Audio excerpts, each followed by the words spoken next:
Good morning, Sonia. How are you today? I'm good, thank you. How are you on this lovely morning? I'm very well, thank you. I've got my drink, so I'm ready to get started with you. Cool. Thank you for coming on today. And I invited you because, like myself, when we've been talking over the last couple of times, I've recognized that what we do is a fairly similar thing in enabling people to transform their lives by eradicating the root cause of their problems.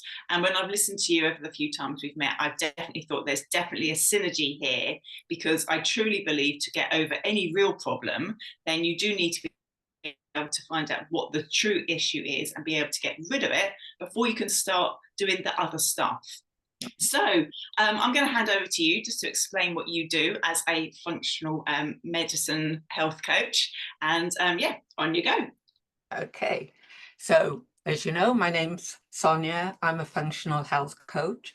I trained as a functional medicine certified health coach a couple of years ago. Our principles are to look at the root cause of a problem and deal with that. For instance, you go to your doctor and with your issue and they give you medication for the symptoms. In functional medicine, we believe if you look at the root cause, deal with the root cause, then the symptoms take care of themselves. Yeah, well, the symptoms are only a result of what's going wrong at a deeper level, aren't they? And I love your little tagline. But what is it again? Skills. Skills, not pills. Yes, that's it.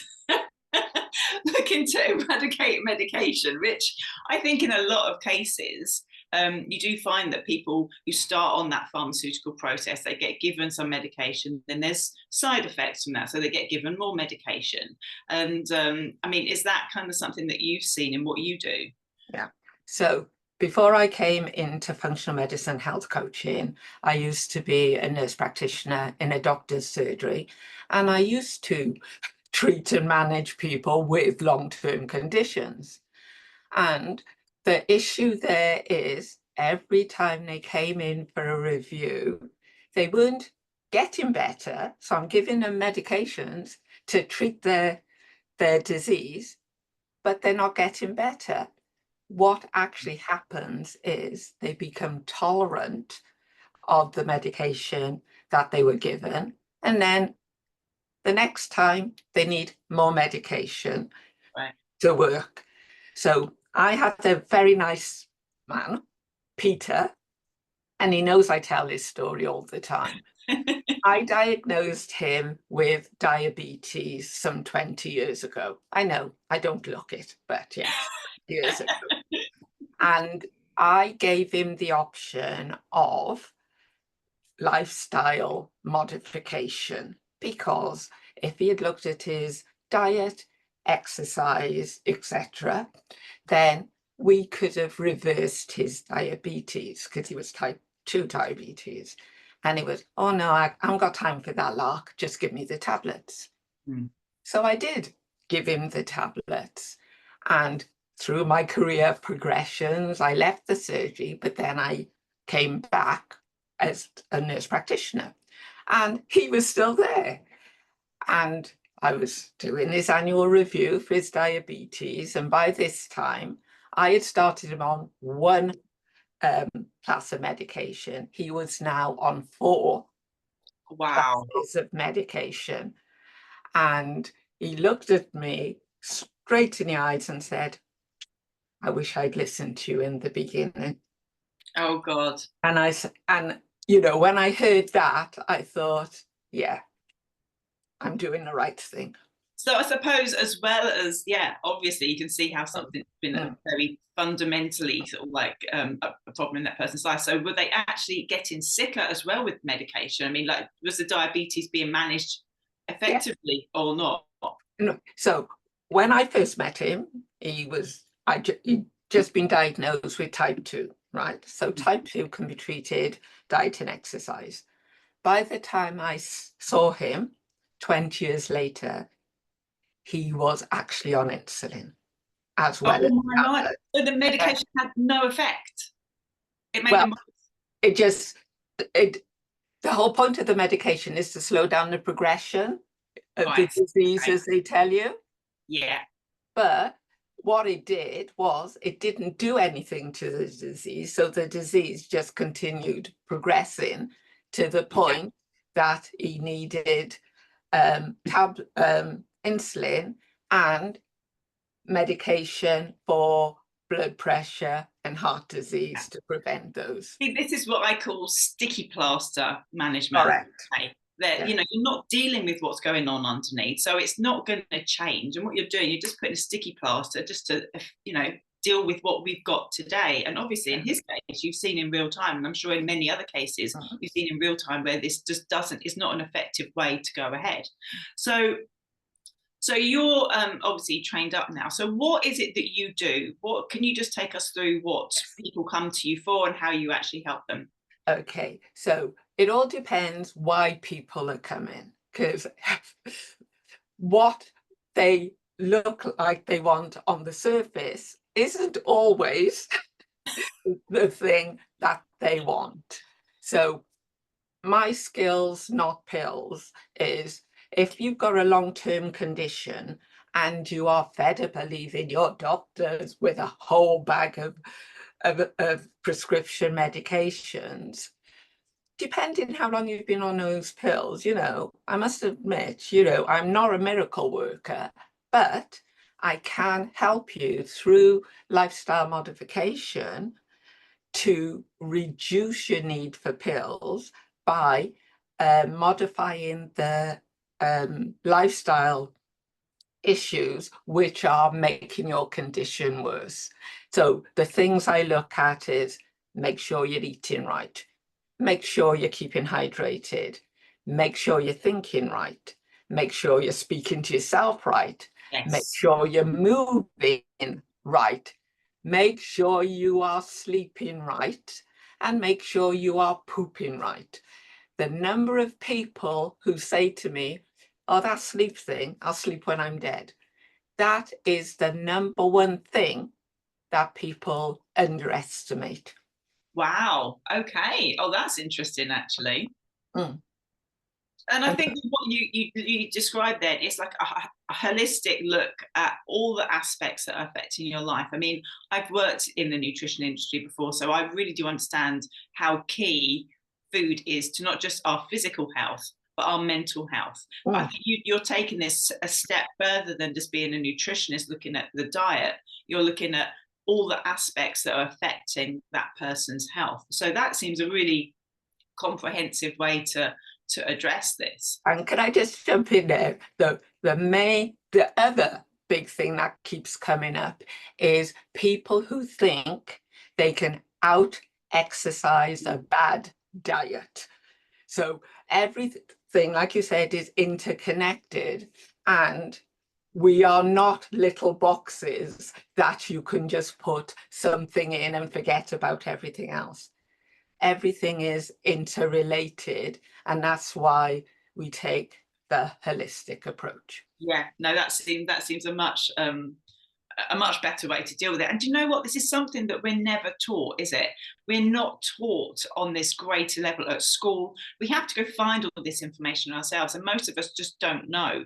I mean, I know that, you know, some people just think that, you know, just putting a bit of salad inside their plate means that they're actually eating a healthy, balanced diet, and it's a lot more to it than that, isn't it? And I've seen this amazing thing. It's a Yucca app, and it actually, I don't know if you've seen this, but it's an app and it tells you all the ingredients in things like things that you would think to be healthy. You know, I just got some really hazardous chemicals and things in there. So, you know, I go around scanning food in Tesco's now till my Wi-Fi signal drops off. And the other thing that, again, going back to the eating, we don't chew our food for long enough.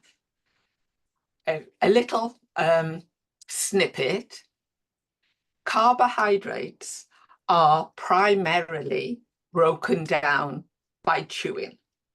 Oh. And most of us, you know, myself included, wolf our food down because we're busy.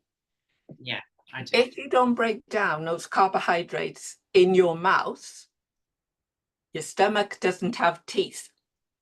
So they don't get broken down sufficiently anywhere else. Just thought I'd throw that one in.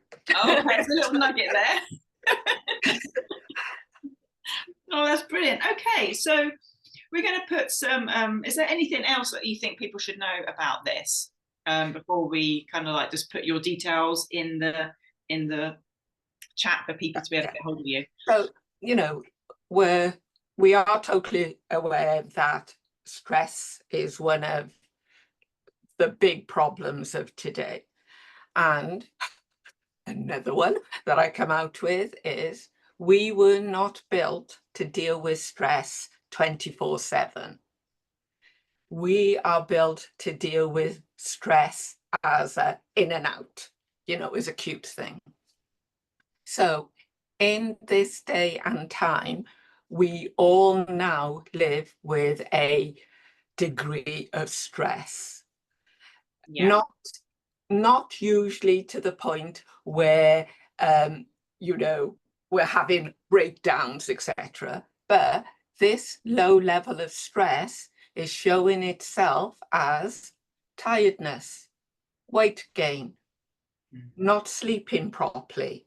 And as I already said, people don't think sleep is important, but that's when you spring clean yourself ready for the next day.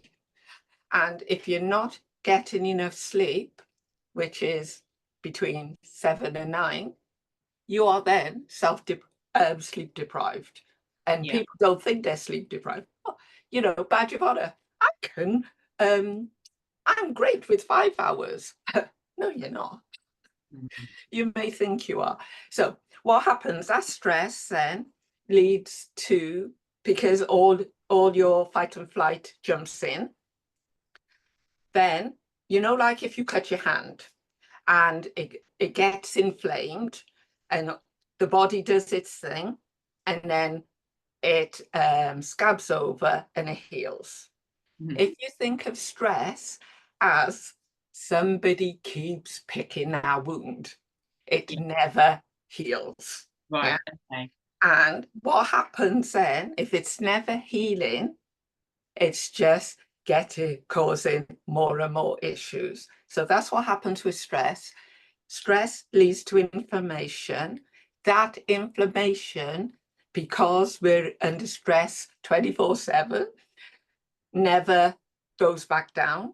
And that is what leads to these long-term, what I call modern long-term conditions and autoimmune disease. Yeah. And so, I think it builds up over time, is it? So in our kind of like 20s and 30s, we can manage this because our body, is young, fit, and kind of like, but as things go on, it just can't manage it.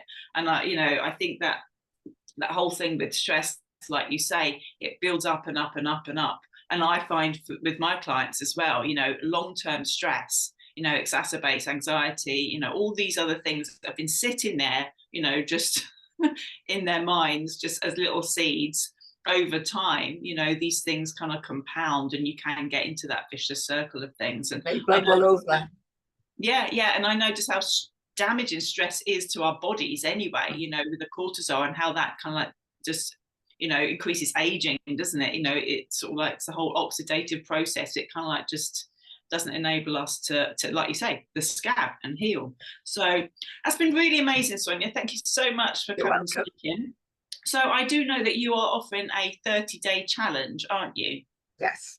So we'll put the details for that. So if anyone wants to kind of contact Sonia and do the 30-day challenge, and what do you expect to kind of like to go from in the 30 days? What can you achieve with you in 30 days? Yeah. So it's a 30 days stress release challenge. So over those 30 days, there's supplementations, which you take for 10 days. Yeah. And it's a detox as well as, just dealing with your stress, because stress, we also, our diet is, you know, affected, our mental health is affected. And these supplements just help to reset, you know, put a break on your stress. So that's the first 10 days. And then the following, for the rest of the challenge, I will be helping you to implement the skills required to not get yourself back in the position you're in at this particular moment in time. Reset those neural pathways to think. Exactly. And the thing is, we think how we are now, that's how it is. And then once you see the other side, you think, oh yeah, I'd rather be on this side of the fence, thank you, than where I was. I think you don't realize how much stress you carry because it becomes just so natural, doesn't it? You just get used to it. And I think that, you know, it's only when you kind of look back on things you can go, wow, I was not in a good place. Exactly. Because it's so insidious, so gradual. The boiled frog, isn't it? You know, you just sit there. Just put something else on.